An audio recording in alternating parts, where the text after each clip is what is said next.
아멘. 하나님 말씀 출애굽기 25장 23절에서 40절까지의 말씀.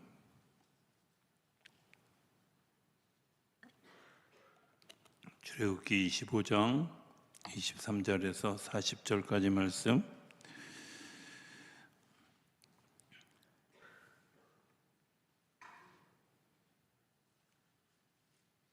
다 찾으셨나요?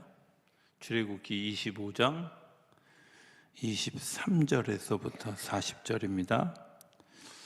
120페이지 정도 되는 것 같은데, 찾으셨나요? 네, 우리 하나님의 말씀을 제가 한 절, 우리 성도님들이 한 절씩 교독하겠습니다.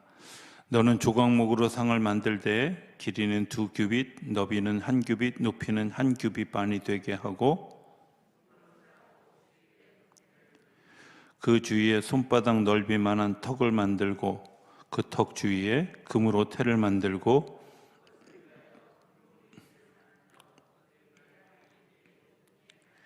턱 곁에 붙이라. 이는 상을 맬 채를 꿰을 곳이며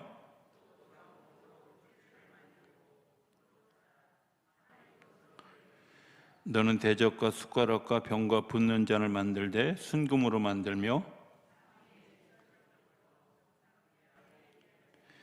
너는 순금으로 그 등잔대를 쳐 만들되 그 밑판과 줄기와 잔과 꽃받침과 꽃을 한 덩어리로 연결하고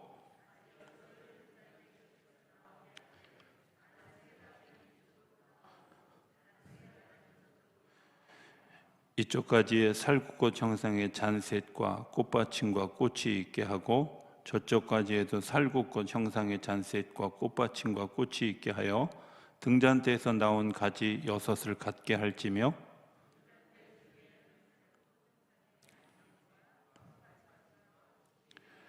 등잔대에서 나온 가지 6을 위하여 꽃받침이 있게 하되 2가지 아래에 한 꽃받침이 있어 줄기와 연결하며 또 2가지 아래에 한 꽃받침이 있어 줄기와 연결하며 또 2가지 아래에 한 꽃받침이 있어 줄기와 연결하게 하고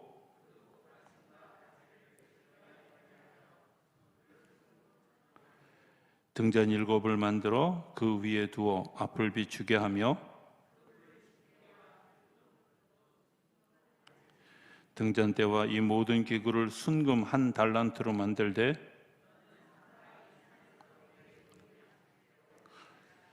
아멘. 할렐루야. 하나님 살아계십니다. 살아계신 그 하나님의 은혜와 평강과 축복이 저와 여러분들 그리고 영상으로 예배하는 모든 분들에게 함께하게 되기를 주의 이름으로 축복합니다.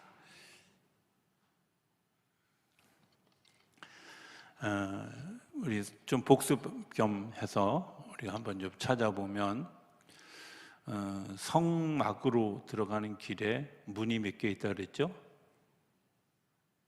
4개요? 3개 있다고 그랬죠? 그죠? 네. 복습하는 겁니다. 이거 3개. 어떤 문?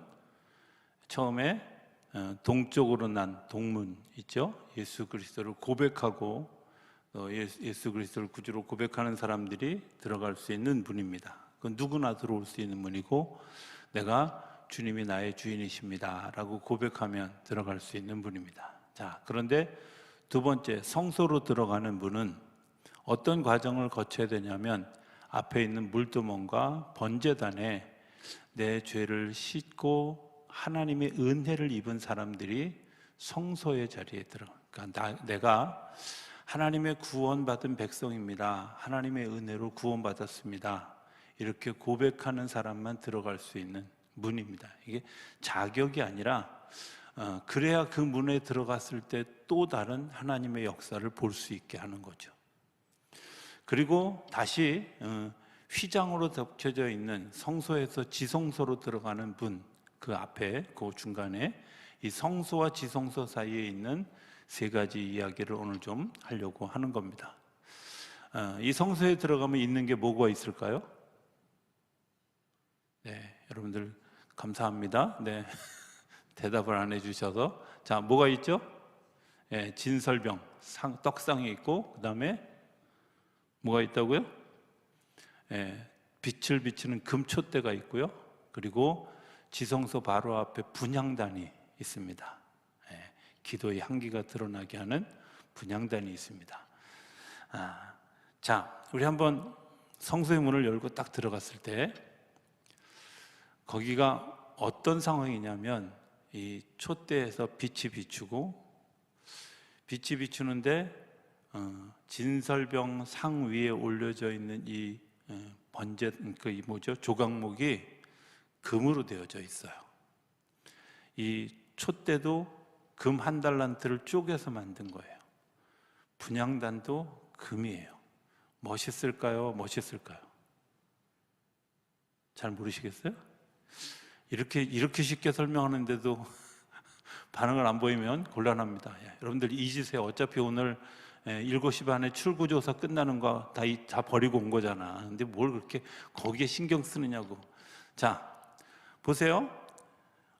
성소로 들어갔는데 보니까 뭔가 좀 달라. 겉의 분위기하고 이 안의 분위기하고 다를까요? 굉장히 다르죠. 성막의 안에 성소 지성소를 싸고 있는 거는 그냥 헝겊이에요. 문을 열고 들어가면서 과연 이 안에 뭐가 있을까? 이렇게 생각했는데 의외로 그 안에 들어가면 놀라운 일들이 펼쳐져 있어요. 야, 겉하고 속이 굉장히 다르네. 하나님의 역사는요, 겉과 속이 달라요. 겉과 속이. 겉이 화려하면 속이 썩었을 가능성이 되게 많은데 성소는 겉이 화려하지 않아요. 그런데 그 내면에 깊이 들어가면 들어갈수록 미처 생각하지 못했던 놀라운 비밀들이, 놀라운 보물들이 그 안에서 일어나는. 예수 믿는 사람의 삶은 처음에 그저 그런 것 같은데 그 사람의 삶을 알면 알수록, 그 사람과 대하면 대할수록 더 정말 진국을 느끼고 진면목을 느끼고, 야, 예수 믿는 사람이 이런 거구나, 이런 것들을 발견해 가게 하는 게 성소에 들어간 사람들의, 성소에 들어갈 자격을 얻은 사람들의 삶이에요.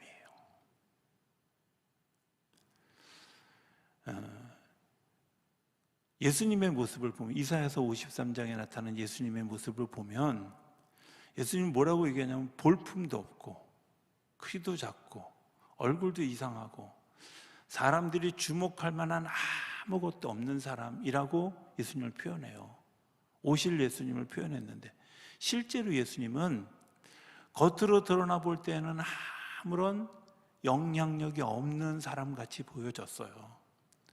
동네도 나사렛이라는 아주 초원 동네에서, 그것도 아주 가난한 동네에서 태어났어요. 제가 그 성지순례를 예루살렘에 3번 가게 됐을 때 첫 번째 갔을 때는 정말 나사렛의 진면목을 봤어요.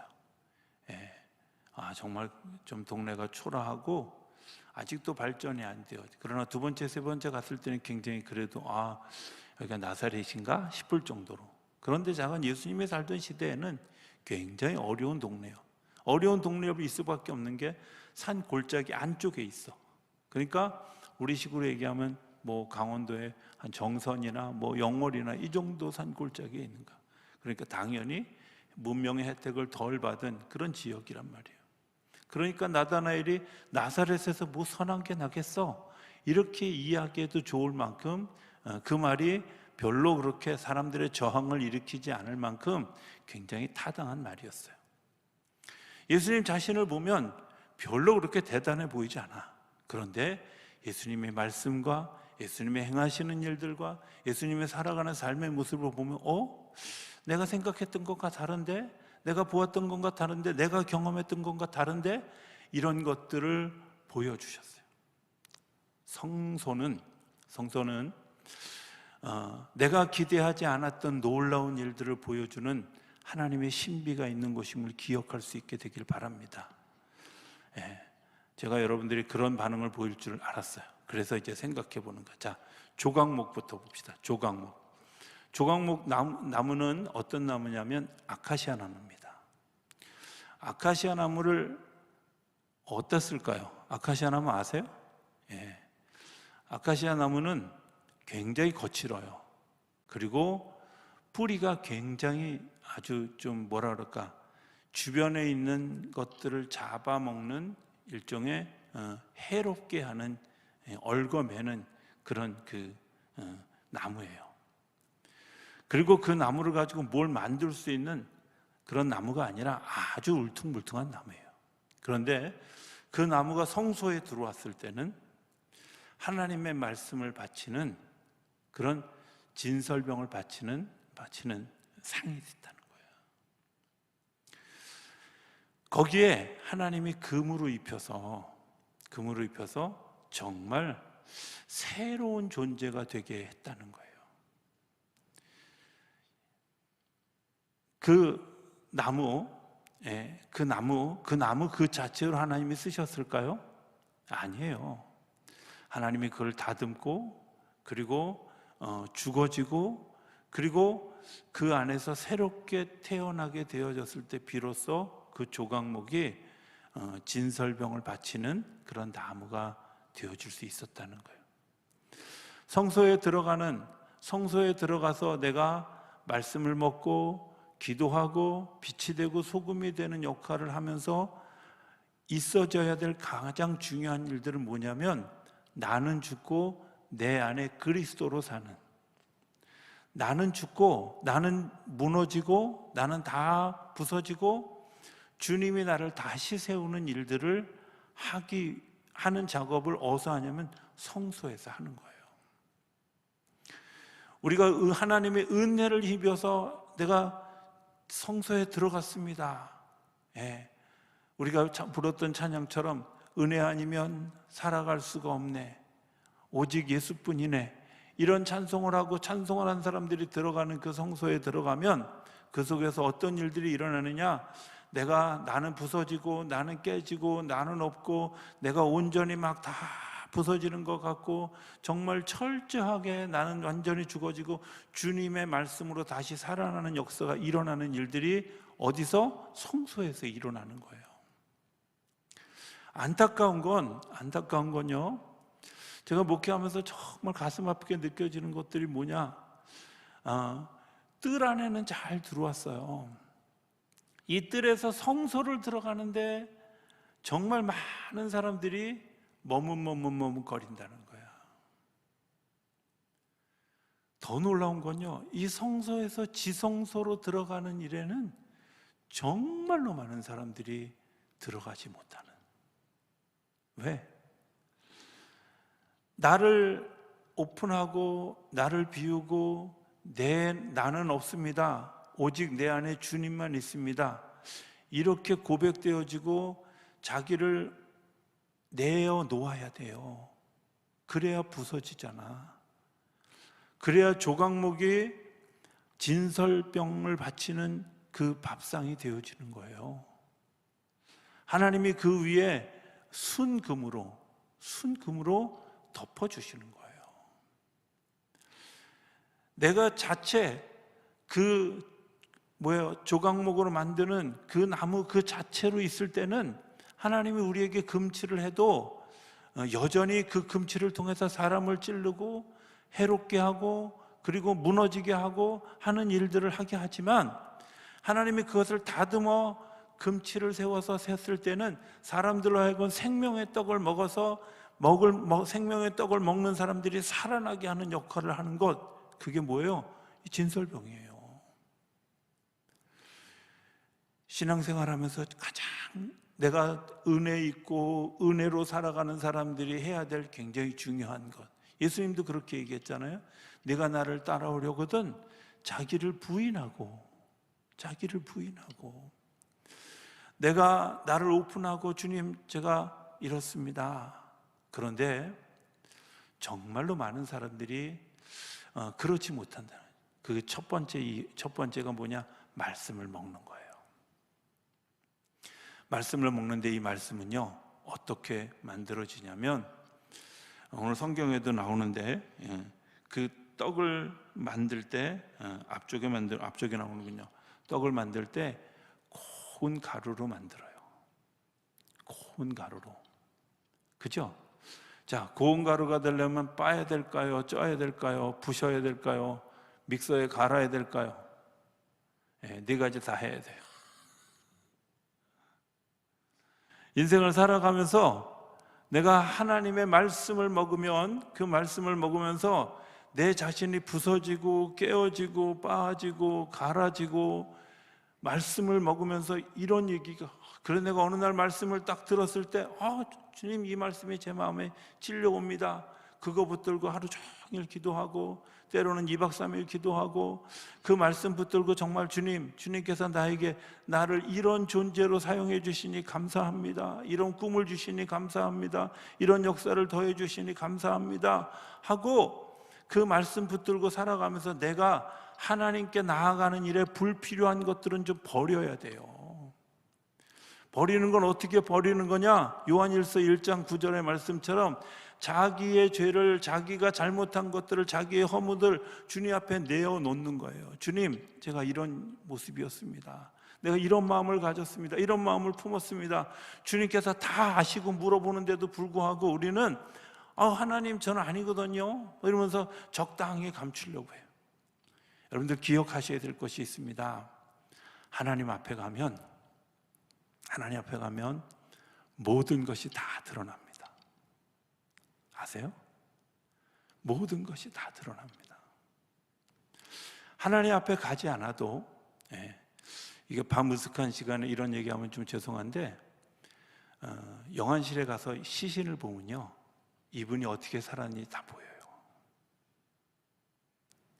왜? 내려올 때 완전히 벌거벗긴 채로 내려와요. 그 사람이 얻어맞은 상처 그리고 그 사람이 살았던 삶의 흔적들이 몸에 다 있어요. 누가 덮어주지 않으면 자기의 허물을 가릴 수도 없고요, 누가 보호해주지 않으면 내 의지로는 아무것도 할 수 없어요. 내가 정말 그리스도 죽어지는 순간 나는 아무것도 할 수 없어요. 그런데 거듭난다는 것은 뭐냐? 내가 그리스도 앞에서 죽어지면 주님께서 은혜로 우리를 덮어주시고 주님께서 우리를 그 은혜 덮어주신 자리에서 말씀으로 우리를 먹이셔서 우리로 하여금 그 말씀대로 살아갈 수 있는 힘의 능력을 주셔서 말씀으로 이겨갈 은혜를 더해 주신다는 거예요. 굉장히 중요한 일이죠. 은혜는 뭐냐? 하나님이 우리를 덮어주신 거예요. 사람들이 모르게, 사람들이 볼 수 없도록 우리를 덮어주셨어요. 여러분들 저만 그런지 모르지만 저는 정말 생각해보면 하나님의 은혜로 덮어주지 않으면 이 세상 살아가는 일이 정말 창피할 것 같아요. 그런데 하나님이 그것을 은혜로 덮어주셨어요. 덮어주시고 난 다음에 내가 이 모습 이대로는 하나님 앞에 갈 수 없다는 사실을 알아서 성소에서 우리로 하여금 말씀을 먹여주고 그 말씀을 통해서 내가 그 말씀대로 살아갈 힘의 능력을 주시는 거예요. 처음에는 말씀이 잘 이해가 되지 않고 받아들여지지 않고 할 수 없다고 생각합니다. 그런데 그 말씀이 능력이 우리 안에 자꾸 들어오면 어떤 일들이 생기냐? 내가 그 말씀을 순종해 갈 수 있는 능력이 생겨요. 요한복음 3장에 예수님을 찾아왔던 그 부자 청년, 이 부자 청년은 예수님이 내가 가진 것들을 다 팔아서 가난한 사람들에게 나누어 주라고 주님께서 말씀해 주셨을 때 이 말씀을 듣고 근심하며 돌아갔다고 이야기합니다. 그런데 요한복음 20장에 가면 아리마대 요셉과 더불어서 그 부자 청년, 예수님을 찾아왔던 그 부자 청년이 예수님의 시신을 가져다가 장례를 치르는 일들을 보여줘요. 그가 그때는 말씀을 거부하고 돌아갔지만, 주님의 말씀을 이해 못해서 돌아갔지만, 그가 계속해서 예수님을 주목하여 보고 예수님의 말씀에 자 귀를 기울이고 예수님의 말씀을 따라갔더니 어느덧 나도 알지 못하는 사이에 내가 죽어도 좋으니 나는 그분의 이름을 영화롭게 하겠다는 예배자로 다시 태어나는 거예요. 오늘 우리에게 말씀이 그렇게 들려질 수 있어요. 말씀이 부딪혀 옵니다. 힘들게 다가옵니다. 하나님 나한테 왜 이렇게만 말씀하시죠? 나한테 뭐 이렇게 얘기하시죠? 그러면서 굉장히 반발할, 그죠? 예. 신기한 건요, 하나님이 다스려갈 때는 나는 작은 잘못을 해도 하나님 다 드러나게 하셔. 다. 그리고 막 무안하고, 그리고 막 힘들고, 막 이런 과정들을 겪어요. 제가 횡성에서 목회할 때 하나님이 자꾸 그렇게 다루고 가는 과정 가운데 있었던 것 같아요. 근데 제가 뭐라 그랬냐면, 하나님, 저 옆 동네에 있는 A 목사는 이런 짓을 해서 하나님 가만히 놔두면서 왜 나만 갖고 그래요? 저도 저쪽 동네에 있는 B 목사는 이런 짓을 하는데 하나님 그 사람은 왜 내버려 두고, 그 사람은 감춰지고 왜 나만 갖고 그래요? 막 이러면서 원망을 한 번 했어요. 한 번만 했겠어요? 여러 번 했겠지. 근데 그때마다 하나님은 저에게 침묵하시고, 시간이 지나고 난 다음에 이렇게 이야기해. 나 너 믿어.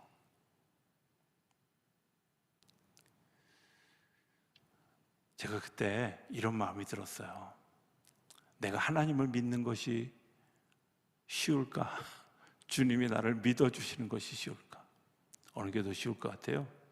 사실은요, 제가 주님을 믿는 게 훨씬 더 쉬운데요, 주님은 저를 향해서 나 너 믿어. 믿을 만한 구석이 아무것도 없어요. 믿을 만한 구석이 아무것도 없잖아요. 뭐 맡겨놓으면 사고치고요, 뭐 맡겨놓으면 흐지부지하고요, 말해놓고 뒤집고요, 뭐 이런 일들을 막 끝없이 반복하는데 주님은 뭐라고 그러시냐면 난 너 믿어. 난 너 믿어. 여러분들, 제가 주님을 믿는 게 더 쉬운 일이잖아요. 주님은 한치의 오차도 없어요. 한치의 잘못을 한 적도 없어요. 주님께서 우리 했던 말 뒤집은 적도 없어요. 나를 실망시킨 적도 없어요. 그런데 그 주님이, 그렇게 완벽한 주님이 나를 향해서 뭐라고 얘기하냐면, 정말 허물 많고 부족한 우리를 향해서 뭐라고 얘기하시니, 난 너 믿어. 난 너 믿어. 믿기 때문에 하는 거야. 믿기 때문에 너를 다. 하나님이 우리에게 말씀해 주실 때 믿기 때문에 우리에게 주시는 거예요. 내가 주님 때문에 굉장히 힘들어요? 내가 삶을 살면서 예수 믿는 것 때문에 굉장히 어렵습니까? 여러분들, 주님이 여러분들을 믿고 신뢰하기 때문에 그 과정을 지나가게 하시는 줄로 믿습니다. 이 과정이 지나야 조각목이 되어지고요, 이 과정이 지나야 진설병이 되어져요. 성소에 들어가서 첫 번째 겪는 말씀이 뭐냐? 말씀으로 받아들여졌을 때 우리 안에서 깨어지는 역사가, 그리고 희망을 보는 역사가, 하나님의 소망을 보는 역사가 일어나게 되어져요. 예전에는 그 성경을 글로 읽다가요, 말소리로 들리게 되고, 조금 더 지나면 그것을 보는 걸로 바뀌어져요. 욥기 42장에 보면 욥이 큰 환난을 겪고 난 다음에 자기의 믿음을 고백하면서 이렇게 얘기합니다. 전에는 제가 주의 말씀을 듣기만 하였더니 이제는 눈으로 보나이다. 그 혹독한 시련을 겪고 나서 그가 얻은 게 있는데, 그게 뭐냐면, 예전에는 내가 말씀을 듣기만 했어요. 그때는 두루마리 성경에서 성경이 없었으니까 아마 보지는 못했던 것 같아요. 그러니까 듣기만 했어. 하나님이 이런 분이야, 하나님이 이런 분이야. 그런데 하나님이 어떤 분인지를 내가 이제 뭐 한다고요? 듣는 게 아니라 본다고. 하나님의 역사를 본다고. 하나님의 역사는 겉은 초라한 것 같은데요, 그 안에 들어가면 놀라운 신비들이 있어요. 놀라운 신비들이 있어요. 저는 그 성소에 우리 성도님들과 같이 들어가기를 소망합니다. 난 여러분들이 그런 은혜가 정말 그 성소에서 주님과 더불어서 씨름하면서 내가 지성소로 한 걸음 더 가게 하기 위한 하나님의 놀라운 걸음을 좀 걸어가는 저와 여러분들이 되어줄 수 있게 되기를 기대합니다. 그 첫 번째가 뭐예요? 말씀이에요. 그래서 말씀을 읽어야 되는 거예요. 말씀을 묵상해야 되는 거예요. 말씀을 가지고 나눠야 되는 거예요. 기도보다 더 기도에 앞선 일들이 뭐냐? 말씀을 가지고, 말씀을 붙들고. 제가 전에 한번 그런 얘기 한 적이 있는지 모르지만, 처음에 이제 전도사로 나가서 그 용산교회에서 4년을 사역하면서 제가 이런 의문을 품었어요. 하나님, 왜 새벽 기도 하는데 그냥 기도만 하면 되지 왜 예배를 드려요? 이런 질문을 한 거예요. 처음으로 그런 질문을 하나님께 드렸어요. 왜 예배 드려야 되죠? 잘 몰랐어요. 근데 왜 예배 드려야 되죠? 이랬는데 그 교회에서는 담임 목사님의 명령이 뭐냐면, 이 전사님, 제가 새벽 기도를 혹시 못 나오면 전사님이 예배를 인도하는 겁니다. 이게 목사님 말씀인데, 처음에는 13579로 빠지시더니 어떤 때는 일주일에 한 번 나오시는 때도 있고 아예 안 계신 때도 있고 뭐 이제 이런 일들이 잦아졌어요. 그러니까 제가 새벽기도 인도하는 날이 되게 많아진 거예요. 그러니까 예고된 것이 아니라 나는 언제나 준비하고 있다가 목사님이 안 나오시면, 그러니까 막 5분 전부터 시계만 쳐다보는 거야. 그리고 문만 쳐다보는 거야. 그리고 땡 되면 제가 나가고, 혹시라도 목사님이 5분 뒤에 나오시면 찬송하다 말고 들어오고 뭐 이제 이런. 근데 제가 새벽 예배를 인도하면서 보니까 이런 거예요. 말씀이 주어진 것이 오늘 기도의 제목이 돼요. 그 말씀을 붙들고 기도가 시작되어지는 거죠. 오늘 이 말씀이 오늘 하나님이 나에게 주시는 말씀이구나, 이렇게 기억하고, 그냥 성경을 쭉 읽어갔지만, 그때도 그 교회는 시편을 계속 읽어갔는데요, 시편을 읽어갔지만 읽어가는 그 중에 하나님이 주시는 말씀이 오늘 내가 기도해야 될 제목이고, 오늘 내가 기도하면서 버텨가야 되는 거예요. 말씀이 우리 속에 들려졌을 때 우리의 마음을 움직이고 우리의 심령을 움직이고, 말씀이 우리 속에 들어가서 이 거친 땅이 좋은 땅이 되어지는 역사가 일어날 때 하나님의 그 거룩한 금빛이 우리를 통해 나타나게 하시는 줄로 믿습니다. 제가 게으른 면도 있지만 사실은 저는 되게 막 이렇게 치장하는 거 되게 싫어해요. 스킨 로션 한 병 사면, 한 병 제가 사본 적도 별로 없는데 선물 받으면 그거 가지고 1년 넘게 쓰고, 어떤 때는 막 머리 안 빗고 막 이러고 대충 이렇게 살고, 우리 애들한테 아빠는 의상 테러리스트라든가 이제는 제가 그 마음속에는 이런 마음이 있어요. 그러나 내 내면에는 성소와 같은 빛남이 있었으면 좋겠다. 근데 겉모습도 그런데 속도 꽝이면 아무 의미 없는 거잖아. 그죠? 속이 채워지는, 여러분들이 만나면 만날수록 정말 겉과 속이 다르구나. 겉에는 꺼벙해 보이는데 안에 들어갔더니 보석 같은 그런 역사들이 나타나는구나. 사단은 뭘까요? 사단은 거꾸로예요. 겉은 그럴듯한데 속 안에 들어가면 들어갈수록 실망하는 거예요.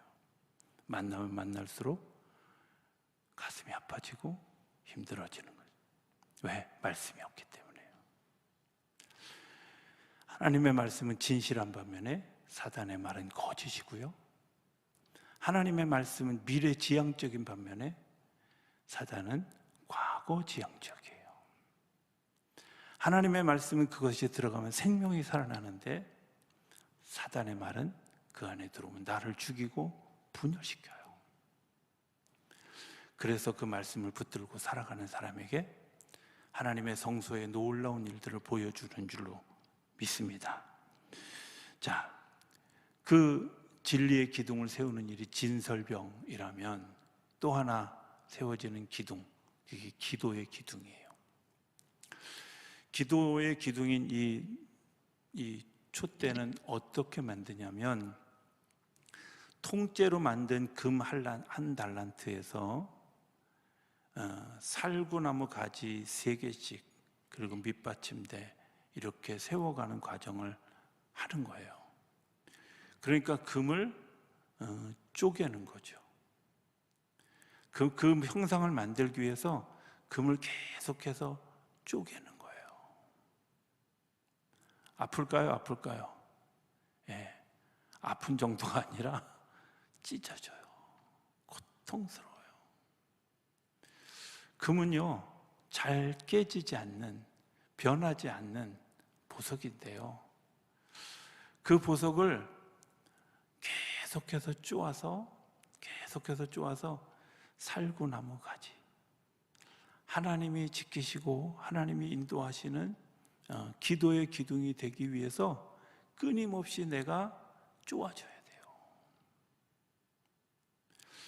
기도하는 일은 정말 즐거운 시간인데 그 즐거운 시간이 때로는 그 기도의 자리에서 울기도 하고 엎어지기도 하고 주저앉기도 하고, 그런데 주님께서 나를 다시 일으켜 세우시고 눈물을 닦아주시고 울음을 웃음으로 바꿔주시는 게 기도의 자리예요.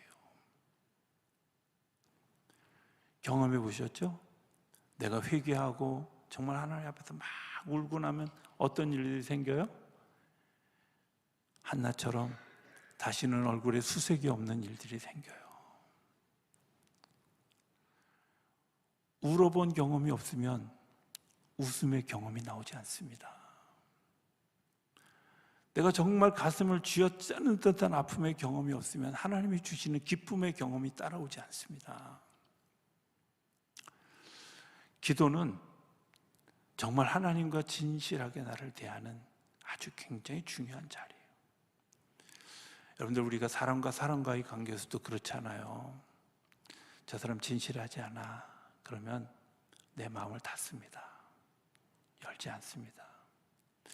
저 사람 내가 이렇게 말하는 거 다 옮길 것 같아. 그러면 말하지 않아요. 우리가 왜 진실하게 말하지 못한, 저 사람 내가 말해도 이해하지 못해, 이런 것보다는, 이해하지 못하는 그것보다 더 어려운 것은 그것이 받아들여지지 않는, 그러나 주님은요, 우리의 모든 것을 알고 계시는데도 불구하고 우리가 열 때까지 기다려주셔요.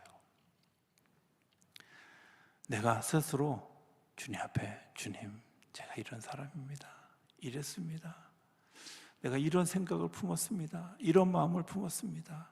하나님, 요즘 내 상태가 이러네요. 이렇게 고백하면 그제서야 주님께서 우리에게 말씀해 줘요. 이스라엘 백성들이 애굽에서 400년을 노예 생활하면서 힘들었어요. 그런데 그 노예 생활하면서 힘들었을 때 하나님이 그들이 그 노예 생활하고 힘든 걸 가지고 부르짖고 울부짖었을 때 성경에 보면 하나님이 당신이 언약했던 약속을 기억하셨더라. 그건 우리 입장이고요. 하나님 입장에서 보면 자, 이제 때가 됐네, 그러신 거죠. 하나님이 기억력이 나쁘셔서, 건망증이 있으셔서, 치매가 있으셔서 기억을 못했던 게 아니라요, 우리가 우리의 연약함을 주님 앞에 드러내어질 때 주님께서 우리에게 약속하신 일들을 기억하시고 하나님이 그 일을 열어가시는 거예요. 기도는 주님의 약속을 끄집어내는 비밀번호입니다. 기도는 주님의 약속을 열고 들어가게 하는 열쇠입니다. 기도는 주님께서 우리의 마음을 열고 주님 앞에 나아갈 때 주님께서 당신의 열린 마음들을 통해서 우리를 품에 안아주시는 놀라운, 내가 나를 고백하는 일이 얼마나 중요하냐면 고백할 땐 너무 아프죠. 힘들지요. 숨기고 싶은 그런 마음들이 있지요. 아니, 내가 생각조차 하기 싫고 말하고 싶지 않은 일들이 우리 안에 얼마나 많이 있어요. 그런데요, 그런 일을 주님 앞에 내어놓았을 때 주님이 나를 위로해 주시고 주님이 다시 일어날 힘을 주시고 주님께서 나를 새로운 길을 걷게 사단은 우리에게 뭐라고 얘기하냐면, 야, 너 말하면 창피해서 어떻게 살라 그래? 너 그거 고백하면 사람들이 너 손가락질 할 거야. 이렇게 얘기해요. 근데요, 손가락질 아무도 안 해요. 어거스틴이라고 하는 사람은 고백록을 자기가 썼습니다. 자기가 지난날에 지었던 모든 죄를 글로 써서 사람들에게 다 나타냈어요. 창피할 것 같죠? 그런데 그 고백록, 2세기 초반에 쓰여진 그 고백록이요, 아직도 사람들에게 영혼을 울리는, 누가 어거스틴을 이야기하면서 어거스틴은 뭐 바람둥이야, 술주정뱅이야, 이단아야, 이렇게 얘기하는 사람이 어디 있어요? 아무도 그를 손가락질하지 않아요. 오히려 그것을 믿음으로 섰기 때문에 하나님께서 주시는 놀라운 은혜가 있는. 제가 신학교 다닐 때 음악대학에 사랑은 언제나 오래 참고 하는 그 노래 작곡하셨던 정두영 교수님이 계셨어요.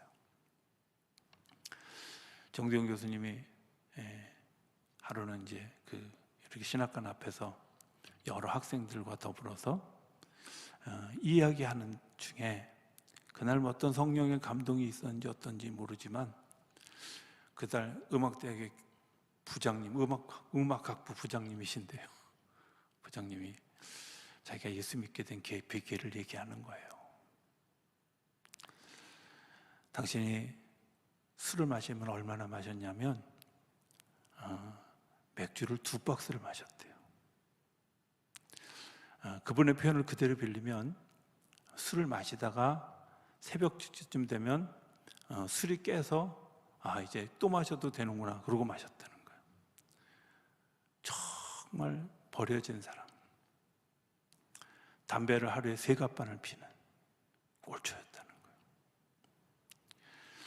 거예요. 잘생기셨어요. 굉장히 잘생겼는데, 제가 당신이 이렇게 접근해서 여자에게 말 걸으면 안 쫓아오는 여자가 없었대. 그러니 얼마나 여자가 많았겠어요. 자기의 20대에는 정말 화려했다는 거죠. 근데 하나님이 자기 마음속에 내가 이대로 살면 안 되겠다, 이런 생각이 들어서 자각을 하기 시작했는데, 그 뒤에 뭐가 있었냐면 어머니의 기도가 있었다는 사실을 나중에 알았다는 거예요. 첫 번째 생각이 뭐냐면, 처음으로 27살 때인가요? 처음으로 하나님, 이제 술을 좀 끊게 해주세요. 그런데 한 3일 지나면서부터는 술만 보면 구역질이 나서 먹을 수가 없겠어요. 기왕 끊은 김에 담배도 끊게. 근데 담배 냄새만 맡아도 막 도망다니고. 그래서 나중엔 역효과가 나서 그랬는지 모르지만 몸에 향수를 뿌리는 습관이 생겼다는 거예요. 담배 냄새가 너무 싫어서. 마지막 문제, 여자 문제가 심각하잖아요. 근데 그 즈음에 그 사모님도 교수님이었는데, 그 사모님 만나게 됐는데, 정말 놀라운 건 그 여자 위에 다른 여자는, 이쁜 여자가 하나도 안 보이더래요. 남의 얘기라고 별로 그렇게 관심 안 가지. 하나님이요, 내가 하나님께 도움을 구할 때 하나님이 우리를 도우실 준비를 하고 계셔요. 우리가 작정하고 하나님 앞에 기도할 때 하나님 우리를 도울 준비를 다 하고 계셔서 하나님 우리를 도우시는 거예요. 내가 하나님의 인도하심을 따라 의로운 일을 기도할 때 하나님께서 그 의로운 일들을 이끌어 가시는 것뿐만 아니라, 교수님의 표현에 의하면 내가 멈췄던 음악 공부, 멈췄던 그런 그 공부들을 다시 시작하게 되어지면서 교수가 되어지고, 그리고 정말 그 하나님의 사랑을 자기가 기억하면서 고린도전서 13장을 읽다가 사랑이라는 주제를 가지고 우리나라에서 처음으로 그 곡을 작곡한 거예요.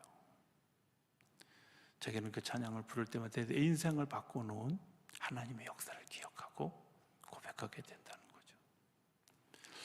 하나님 우리를 기다리십니다. 우리의 기도를 기다리십니다. 주님, 제가 어리석었습니다. 제가 부족했습니다. 겉보기에는 그럴듯한데요, 속은 썩어있는 나를 주님 불쌍히 여기셔서, 겉보기에는 허름한 것 같지만 그 안에 들어가면 진주가 발견되어지는 하나님의 생명의 역사들이 일어나는 사람으로 바꾸어주는 일들을 하기 원하셔서 주님 우리에게 기도라는 것을 가르쳐 주시나요? 제가 요즘에 헨리 나우의 영성 수업에 관한 이야기를 자주 하는데, 왜 요즘 그 책들의 내용들이 이렇게 생각나는지 모르겠어요. 그 책에 보면 이런 내용이 있습니다. 얼음이 있습니다. 이 얼음의 조각가가 이 얼음을 가지고 이제 다 만들어서 정말 살아있는 사자 같은 것을 만들었어요. 그러니까 사람들이 막 정말 살아있는 사자 같은 것을 만들었다고 너무 격찬을 해요. 그런데 어떤 어린아이 하나가 와서 그 조각가에게 물었습니다. 그런데요, 궁금한 건요, 그 얼음 덩어리 안에 저 사자가 있는 것을 어떻게 보셨어요? 이렇게 질문했다는 거예요. 하나님은 우리 안에 있는 사자, 우리 안에 있는 호랑이, 우리 안에 있는 열정적 동물을 우리가 품고 있다는 사실을 아셔요. 그리고 그것들을 살려주시는 거예요. 뭐 할 때? 내가 하나님의 시선에 나를 맞추어서 나를 비웠을 때. 성소에서 지성소로 들어가는 문에는 이 세 가지가 있는데, 오늘 분향단은 다음 주로 넘기겠습니다. 여러분들, 이 문을 통과하는 사람들이 지성소로 들어가는 거예요.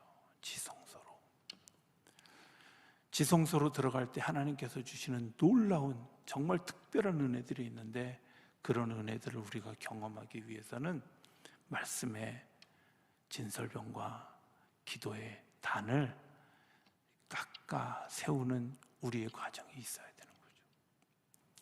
저는 우리 교회 성도님들이 지성소에 들어가는, 그리고 지성소에서 정말 주님과 깊은 교제를 나누는 놀라운 일들이 열려지게 되기를 기대합니다. 저 그렇게 되기를 기도합니다.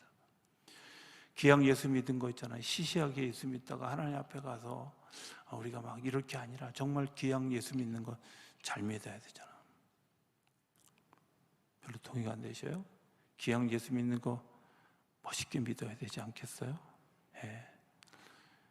겉모습은 겉모습은 초라해 보일지라도 내 안에 들어온 주님께서 중심을 보시는 그 자리에는 정말 값진 진주와 같은 보석이 우리 안에 흘러넘치는 일들이 일어나게 되기를 기대합니다. 그리고 그것 때문에 정말 하나님의 칭찬을 받는 것뿐만 아니라 하나님이 우리 안에 숨겨져 있는 그 열정적인 사자, 열정적인 호랑이, 열정적인 그런 우리의 모습을 드러내게 하는 그런 귀한 일들이 열려져 가게 하실 줄로 믿습니다. 그 믿음으로 승리하는 우리 모두가 되어줄 수 있게 되기를 주의 이름으로 축복합니다. 기도하겠습니다. 하나님, 감사합니다. 저희들을 은혜로 덮어주셔서 우리로 하여금 지성소에 들어가는 문을 열어주시니 감사합니다. 이제 아무 쓸모없었던 그 아카시아 나무인 우리, 오히려 남을 해롭게 하고 남을 병들게 했던 우리를 진설병에 떡상을 바치는 금으로 씌워 아름답게 세우기를 계획하는 하나님의 인도하심이 있음을 우리가 들었습니다. 또 보기를 소망합니다. 그리고 그 길을 걸어갈 수 있도록 하나님 우리를 다루어 주시옵소서. 그래서 정말 이제 먹어서 생명이 되는 진설병이 우리 안에 세워지게 하여 주시고, 하나님 나라를 깎아 세워서 빛과 소금의 역할을 드러내는 그런 그 촛대가 되어줄 수 있도록 우리를 붙잡아 주시옵소서. 주님께서 일하시는 그 귀한 일들에 주님 나도 같이 동참하고 그 길에 서기를 원합니다. 주님, 우리를 인도해 주시고 그 생명의 걸음을 걸어가며 기뻐하는, 그리고 하나님의 기쁨을 나누는 우리 모두가 되어줄 수 있도록 축복하여 주시옵소서. 주께서 함께 해주신 것을 감사하며 예수님의 이름으로 기도드립니다. 아멘.